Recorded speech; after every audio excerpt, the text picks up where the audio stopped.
7:35 हुए हैं और ये जो है प्रधानमंत्री आवास है बोरसी रोड में, पोटिया के रोड में। तो यहाँ पे धीरे धीरे लोग आ रहे हैं और ये है कि दुर्ग नगर निगम के अंतर्गत जितने भी ऐसे क्षेत्र हैं जहाँ पे इस तरीके के आवास बने हुए हैं, वहाँ पे क्या है जो हमारे ISSDP कॉलोनी अटल बॉम्बे और उर्ला में जैसे कि वातावरण बना हुआ है, वो ऐसे जो बन रहे हैं आगामी समय में वैसे इन क्षेत्रों में ना बने।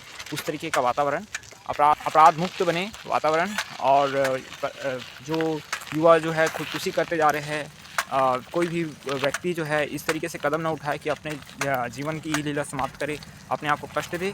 तो ऐसे सब बातों को से हम अपना सामाजिक सेवा कार्य में लगे हुए रहते हैं, जिससे कि क्या है मानव जीवन का सही अर्थ निकले। क्योंकि इंसान जो है आप कई बार सुनने को मिलता होगा, आप लोग कहीं भागवत कथा सुनते होंगे या कहीं कुछ मंदिरों धार्मिक ग्रंथों में पढ़ते हैं, तो उससे क्या है पता चलता है कि मानव योनि जो है, मनुष्य योनि बहुत जन्मों के बाद किसी को प्राप्त होती है।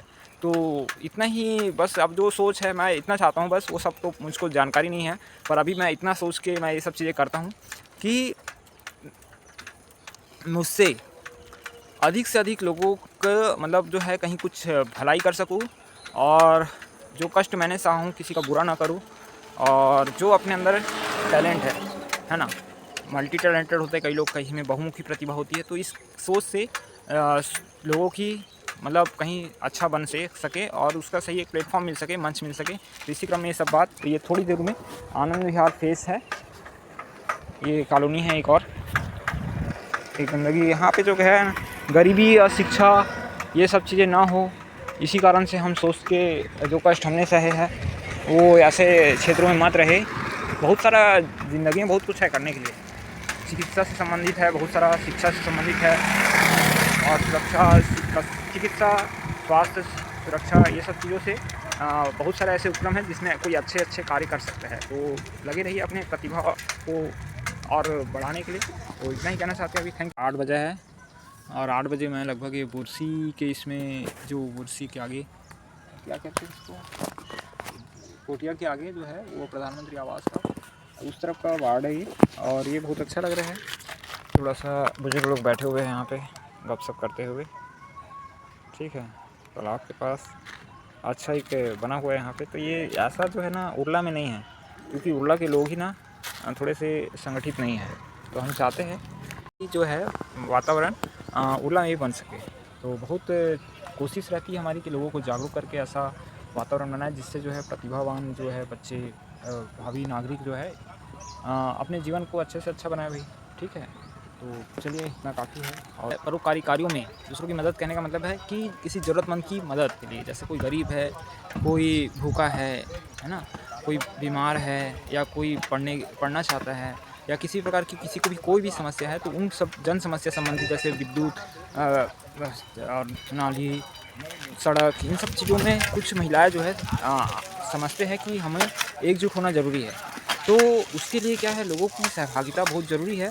तो उन महिलाओं से भी मेरा एक आग्रह है कि क्योंकि पुरुष ही, युवा पुरुष वर्ग ही बस दुनिया में नहीं है, विश्व में नहीं है, क्षेत्र में नहीं है, तो उन महिलाओं को भी एक दूसरे की मदद के लिए आगे आना ज़रूरी है। वो जो पोटिया का तालाब दिखाया, माता तालाब करके बोर्ड लिखा हुआ था, मैंने देखा। तो उसी तरीके से मैदान है जहाँ पे क्रिकेट प्रतियोगिता शायद होने वाली है, जिसके लिए पिच तैयार किया जा रहा है। तो खेल प्रतिभा हो या शिक्षा हो या स्वास्थ्य हो, अन्य क्षेत्रों में जितना विकास हुआ है वो जो है उर्ला में नहीं हुआ है। तो की जो समस्याएं हैं, लोगों को सुविधाएं नहीं मिल पाई है, तो इसका मुख्य कारण यह है कि लोग जो है समाज सेवी लोगों को महत्व नहीं देते, बल्कि दबंगई और गुंडई करने वालों को लोग मतलब डरते हैं। तो आखिर कब तक इस तरीके से समझोगे नहीं, तो इससे क्या है क्षेत्र के लोगों को ही नुकसान होगा, क्योंकि आपके बच्चे, आपके आसपास के जो लोग हैं वही आप लोग को क्या है हतोत्साहित करेंगे। क्योंकि समझदार होना बनना ज़रूरी है। हालांकि समझदार मतलब एक आर्थिक रूप से मजबूती होना भी बहुत ज़रूरी है। तो थोड़ा सा क्या है, लोगों को एक दूसरे के बारे में सोचना ज़रूरी है। पोटिया का लगा कभी सत्संग भवन, ठीक है। तो और आगे क्या है और देखते हैं। चलो बढ़िया है। तो खेत भी है, प्राकृतिक मतलब हर तरीके से मिला तरीके से। वो तालाब देखे हमने, तो उसी तरीके से ये तालाब है। तो देख रहे हो यहाँ पे पानी पाउच, ये चखना, तो देख रहे हो यहाँ पे कितना सारा यहाँ पे नशाखोरी होता होगा। तो इस सब चीज़ों के लिए लोग, यदि जो है सीनियर वरिष्ठ नागरिक लोग भी समझे बातों को कि भावी पीढ़ी जो है नशे में लिप्त होते जा रही है, तो इसके लिए यदि वो परोपकारी कार्यों में आगे आए, समझदारी रखे, तो उससे क्या है, जो दुर्ग शहर है वो अच्छा बन सकता है। तो इसीलिए हम लोगों को हमेशा जागरूक करने की कोशिश करते हैं अपने क्षमतानुसार से।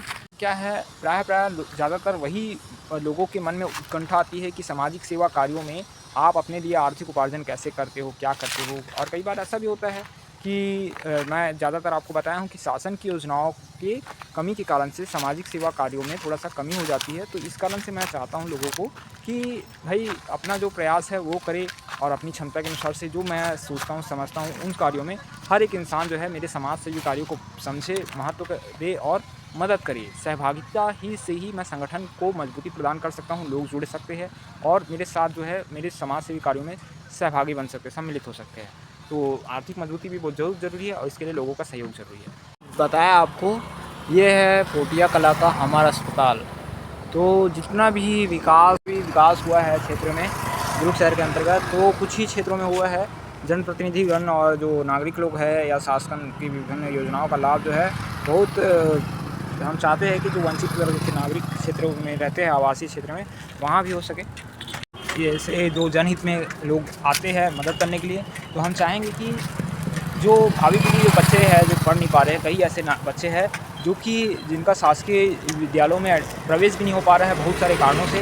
किसी का जन्म प्रमाण पत्र नहीं बना है, किसी के पास माता पिता का आधार कार्ड नहीं है, ऐसी सब समस्याएं हैं। तो यदि उन लोग शिक्षित नहीं होंगे ना, तो स्वाभाविक सी बात है उन लोग अपराधी बनेंगे। तो इसी क्रम में आप लोग को ये जानकारी कि हमें एक दूसरे के बारे में सोच कर मदद करने की ज़रूरत है।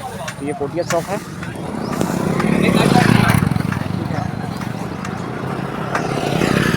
चौक से हम जा रहे हैं उल्ला के लिए, और इतना ही कहना चाह रहे हैं कि बातों को समझे भाई, और समझ के मदद भी करें, महत्व दें, क्योंकि ये जो एक माध्यम है सोशल मीडिया, उसके वजह से हम थोड़ा सा एक बताने की कोशिश है, क्योंकि प्रत्यक्ष रूप से हम जब भी लोगों को डायरेक्ट बताते हैं तो वो लोग मजाक उड़ाते हैं, ठीक है। तो इतने का हम तो मजाक ना उड़ाए, ये बातों को गंभीरता से ले, क्योंकि हमें पता है कि हम क्या कर सकते हैं, और कितना ही मेहनत करें हम, तो अपने जीवन को अच्छा करने के लिए हम लोगों की मदद कर सकते हैं। और प्रयास निरंतर जारी है, और पर इस प्रयास को और भी सफल बनाएं, मजबूती से दे प्रदान करें, अपने आर्थिक जो सहयोग है उसमें अपनी क्षमता अनुसार से सहयोग करें।